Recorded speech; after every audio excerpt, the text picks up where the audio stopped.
Salut à tous, aujourd'hui une vidéo sur le Van de Longriff pour un usage de chasse. Donc dans certains départements, le Van de Longriff est autorisé. Bon, c'est pas le cas du mien.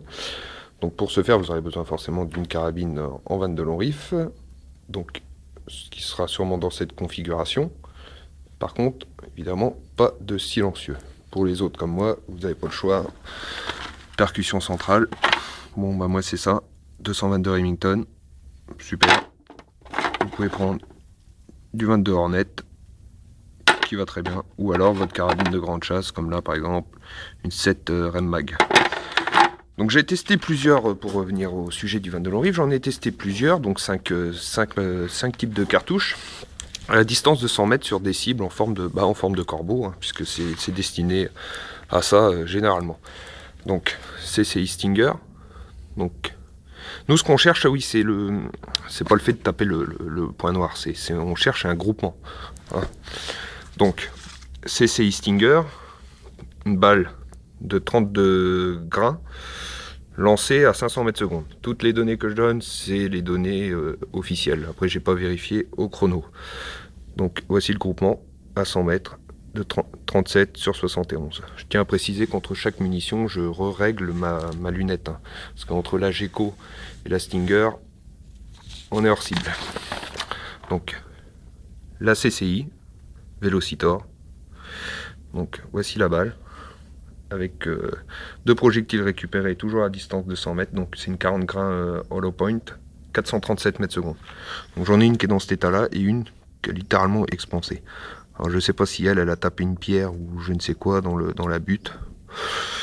Je ne peux pas vous dire. La RWS High Velocity, 40 grains hollow point, 385 mètres secondes. Groupement magnifique. Voilà. Donc 23 mm sur 19.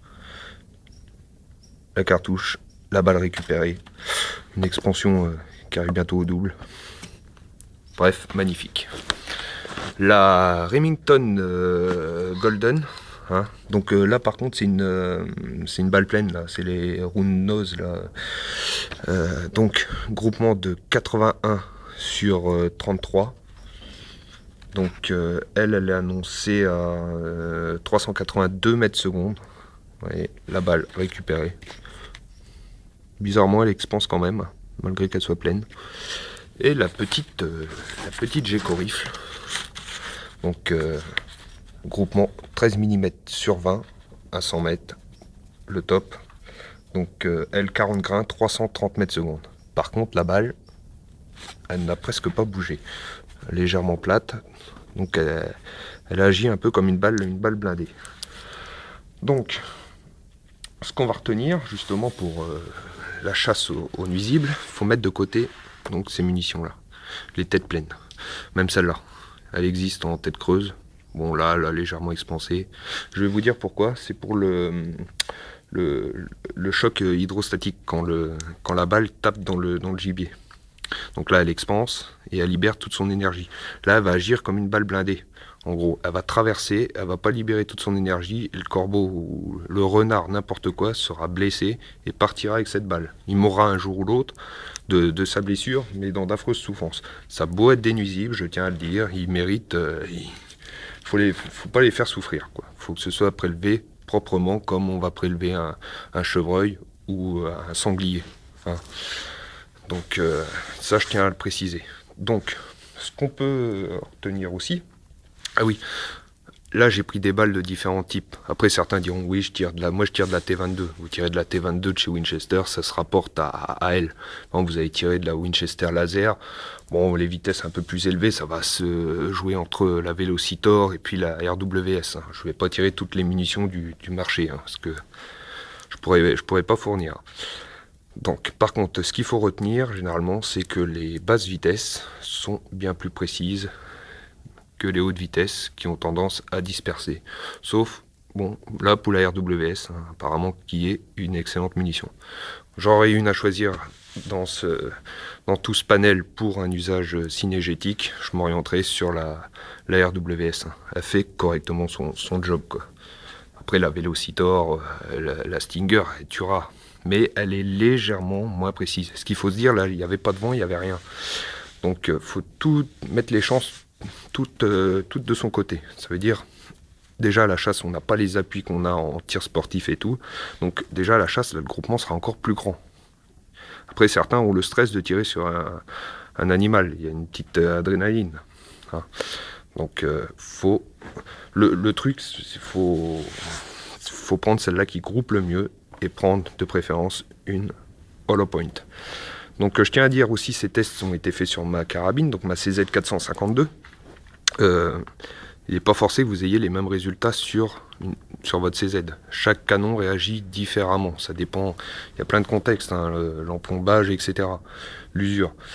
Donc vous tirez idem avec une autre marque, hein, avec une TOS ou ce que vous voulez, vous n'aurez pas forcément les mêmes résultats. Donc je vous invite à essayer le plus de munitions possible et prendre celle-là qui groupe le mieux pour vous et qui justement donne le meilleur facteur de puissance dans l'animal si c'est pour la chasse. Parce que là on n'est pas en train de trouver des cartons. Donc aussi quand vous choisissez des munitions de 22 lonneries pour la chasse, c'est comme pour le grand gibier, hein, généralement. Le prix rentre en jeu, c'est sûr, là c'est abordable. Là ça revient un peu plus cher. Mais bon, le résultat là, c'est le risque de blesser l'animal, voir l'animal partir, souffrir inutilement, et là essayer de le sécher sur place, quoi. C'est pour une question d'éthique, hein, tout simplement. Donc n'hésitez pas à mettre le prix, hein, si vous tirez dans des boîtes de conserve à 100 mètres, 200 mètres au 22 lonneries, c'est marrant, ça, vous tirez de la merde, vous tirez des munitions de bas de gamme ou d'entrée de gamme, qui peuvent être très bonnes au niveau régularité, et vous amuser, mais là quand on parle de gibier, c'est pas la même chose. Donc ben voilà, je crois bien que j'ai fait le tour, hein. Donc j'espère que le sujet vous a intéressé. Je vous souhaite une bonne journée et puis à bientôt. Donc j'ai voulu rajouter une petite parenthèse. J'avais fait des tests sur des bouteilles d'eau. Bon bah là on a de la Stinger. Là c'était la RWS et la Geco. Bon, le problème c'est qu'on ne peut pas vraiment se rendre compte que les bouteilles n'ont pas la même texture. Celle-là est molle, ça c'est cassant. Donc j'ai tiré sur de l'acier pour voir. Donc acier assez épais, hein, de chauffe-eau. On doit faire 2-3 mm. Donc la Geco. Ça c'était la Stinger et la Velocitor en limite de perforation. Enfin en limite elle perfore quoi, mais bon elle est pas ressortie. D'ailleurs on retrouve même des éclats là au pied. Il y a un éclat de balle là. Et une 222 Remington.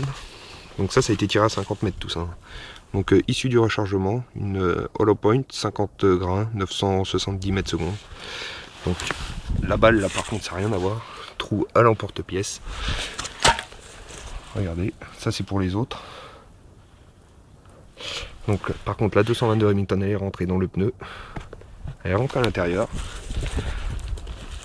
Elle a retraversé l'autre côté et a traversé un bloc de béton qui avait derrière pour caler. Vous avez vu l'épaisseur comparée à ma main de béton. Elle est rentrée, elle est ressortie. Elle a fait une cavité. Elle est ressortie en le pétant en deux.